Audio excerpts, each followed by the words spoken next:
Oh. John Fleming asks, complete loss of your shop. On February 26th this year, I lost my shop. I lost everything I owned. My house, my shop burned. I have also lost my interest in what I used to do. Yeah, of course you did. Do you have any advice to move on? Words of advice to move on? Dude, I'm so sorry. I'm going to assume these were in the LA fires. The LA fires were so brutal for artists. Altadena is almost completely decimated. It's really, really tough. John, I'm so sorry. I'm so sorry for your loss. You know, I will look, you know, what you're experiencing is grief, right? It is real grief, and something has died, something that you built, something that was alive. I think of a shop as a living thing. It's a process, not a thing, right? And because it's a process, because it changes, and it changes based on what you feed it, I think of it as a living thing. So you've lost one of the closest friends you had. I think to treat it with the respect that you treat real grief loss with. Did that sentence come out right? And understand that it will be unbearable until it isn't. And there's no way of knowing how long that's going to take. You might consider...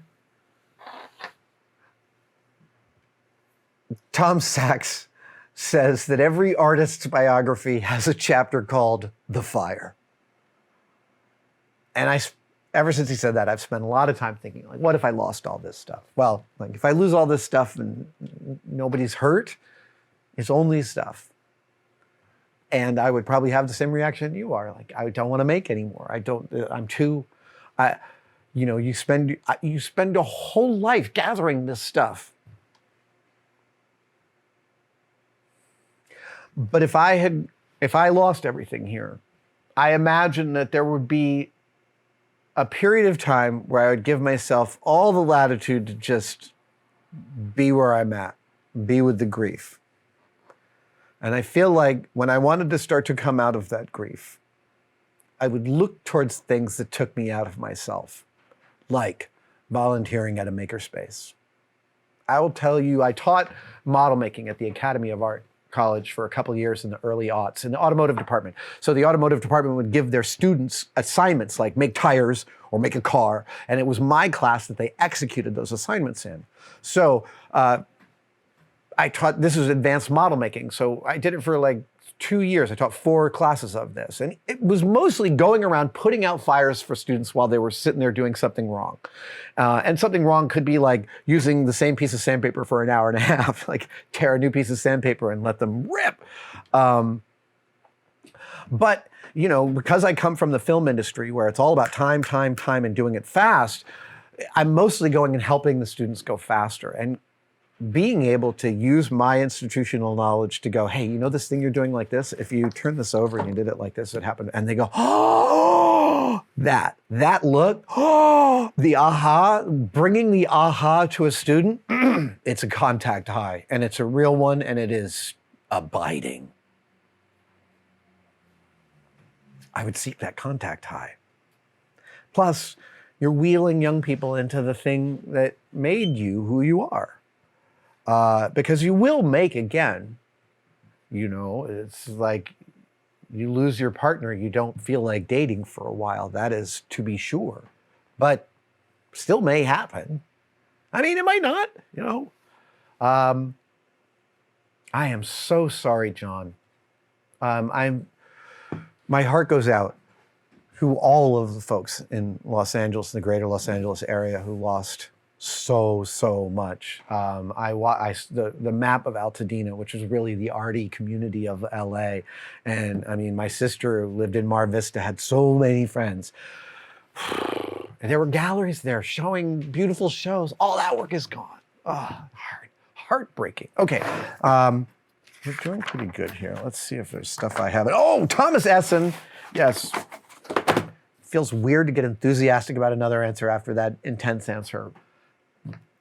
But we're going to move forward. Thomas Esson says, you've mentioned you're an egg cooking aficionado. Every now and then I stumble upon a new topping to me that levels up my cooking. It levels up what I thought I knew about the uses for eggs. Recently it was soy sauce eggs. Mind blown. Yeah, soy sauce is the shit. Is there a counterintuitive egg topping or technique that surprised you? I will say my counterintuitive topping that I love the most is a vinaigrette. I know that sounds strange, a vinaigrette with some eggs, but hear me out. Vinaigrette was the first thing that I remember learning to make and making as a kid. My parents were good about this kind of stuff. They're like, you want to make the dressing? And you'd go, yeah, I want to make the dressing. They're like, 2-to-1 oil to vinegar and use some salt enough to, get it to mix. They didn't say emulsify. And I got pretty good at that.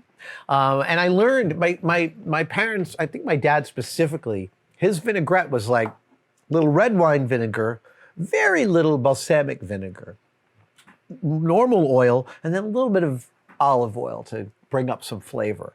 And this sort of plastic approach to a recipe was something that I was imbued with early on. And I got to I felt like I understood early how a vinaigrette worked. And there was this moment at which my parents were throwing a dinner party. I was probably 8 years old and I made the vinaigrette. And then we served dinner and I put it on my salad. I was like, I specifically remember Dad changed my vinaigrette. And I literally at dinner was like, you changed my vinaigrette. And he was like, I did. I thought it needed a little more of this. And I'm like, I don't like it.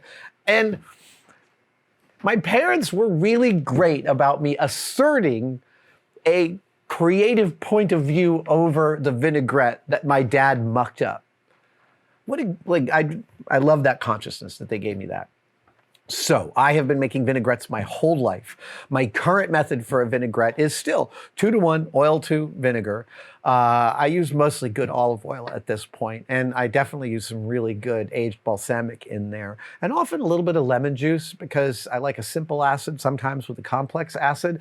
But my secret is Dijon mustard. Like half a teaspoon of Dijon mustard in there makes the emulsification just amazing, and the resulting vinaigrette, I have served it on a steak. I've put it on a hot dog. I've put it on eggs. I've put it on all sorts of things that weren't vegetables or asparagus or other stuff like that. Vinaigrette is a really spectacular topping. Thank you guys so much for watching, and I wanted to briefly mention that you could become a tested member. I know everybody is competing for you to become a member of their thing. What I want to express to you is that the Tested membership has become such an important part of the Tested family.